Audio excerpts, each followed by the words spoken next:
Hello everyone, today we are going to learn basic ZW3D, how to draw ellipse. You can go to sketch and I will choose top plan, click OK. Now to draw ellipse, you can click this ellipse icons and there are 5 options to draw ellipse. But if you want to easy draw, you can use this option, draw from center point, like I will click here from the center. And then you can specify for the width, like I will set into 100 for width. For height you can set like 56, and this is for the angles. You can set 45 degree, it will be cut into 45 degree, and this is for the end angle. I will set into 15 degree.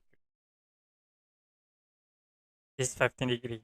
If you want to minus, you can click at this icons and then you can move to the bottom like this, or you can set minus 15 degree. Done, you can click OK. You also can create the ellipse by angles.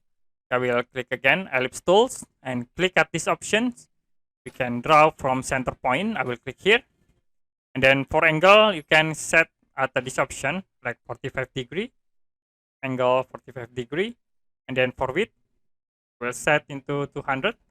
For height we set 50. So this is for the ellipse. This is also same for the star angles and end angles. You can click like here, then into this point. Done, you can click OK. Okay, that's it for basic ZW3D, how to draw ellipse. If you have any question about tutorial, you can comment below this video.